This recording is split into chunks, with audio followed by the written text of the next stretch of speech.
idea like, oh, we're going to be in the jungle, you know, crawling around. I'm going to connect with the spirit animals. I had this whole romanticized notion based on this film, The Emerald Forest, of what was going to happen. And what he didn't tell us was it was actually an ayahuasca experience through the Santo Daime Church, right? Which is very, very beautiful.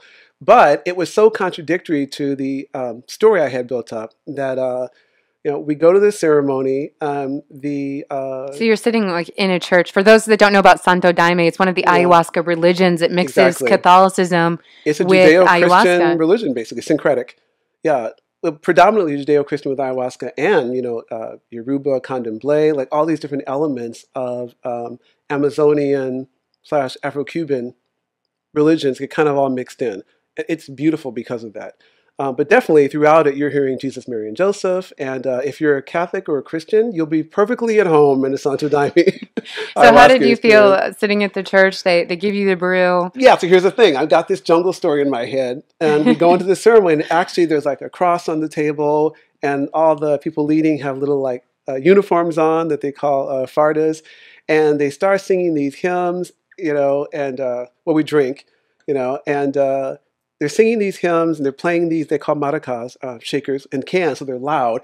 And let me tell you, I was crawling out of my skin. I hated every minute of it. I'm like, those high shrill voices, these crazy can sounds. And really what was happening was, my first thought was, oh, I thought I was going to this beautiful jungle thing and I'm in a cult. So I had this whole story the whole time, like they're trying to control me. So I wasn't open to the experience. But what ended up happening, condensing the experience, was I wasn't feeling anything.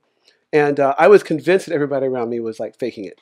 So at some point I actually leave the ceremony and I find a phone somewhere in this setting. I don't know how I did that. And I call my friend and he goes, what are you doing calling me in the middle of a ceremony? And I go, oh, dude, this thing is totally bogus. Nothing's really happening. There's all these people upstairs faking this experience and I wasted my money. So one of the facilitators comes down and goes, what are you doing on the phone? And I'm like, oh, here come one of the Nazis. My exact words. So long story short, he brings me back upstairs. He goes, you should really have a second drink. And I'm like, oh no, here we go. So I stand in line, have the second drink, purely out of exasperation. I'm so over this experience that I finally, the surrender moment, however it comes, I cross my arms, which you're not supposed to do for reasons I'll talk about. And I finally just kind of collapse into my chair, right? My head explodes. And in that moment, finally, I have this first ever, because here's the funny thing about me. No, outside of smoking pot occasionally, had done no experimentation whatsoever with psychedelics. So I wasn't even familiar with altered states of consciousness outside of smoking marijuana. So for me, it was a mind-blowing experience just for that alone. And it was this beautiful visionary state that unfolded that the details wouldn't make sense to anybody but me. But the funny thing about that was, at some point, purely like ego kind of like wanting to hide, I get on the floor kind of, I find out this later, and kind of crawl behind my chair because I wanted to purge. And I'm thinking like, oh, I'm going to purge so nobody hears me, you know. And in my head, I'm thinking to myself, oh my gosh, I can't believe I've been such an asshole. I am such an asshole. So the next day, my good friend Sonny goes, oh, no, you were saying that out loud. I was like, what? Blown away.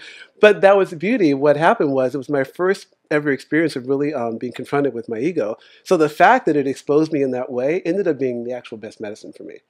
So that's why later I said, that was really cool. I'm never doing that again. And I'm convinced that it's probably bad for you and will make me crazy, right? Well, the funny thing was, during that experience, the predominant thought in my mind as I'm having this, you know, other multidimensional time travel experience was, in the background, I kept hearing myself say, oh, my poor mother, she's going to be so disappointed. I'm going to be one of those people now that just wanders on Venice Beach, you know, mumbling. Because I was just ignorant. Like I had really, like all of us, and from what I understand, you too, I had really bought into the story that psychedelics were just bad for you, and that I was going to be crazy and mentally deranged. You know, the absolute opposite was true. Yeah.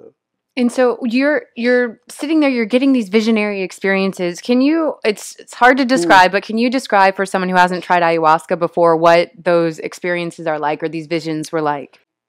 I was having these amazing visions of like this huge row of like choir robes lined up on into infinity. Now I come out of a Southern Baptist background, so that was really a recognizable image to me.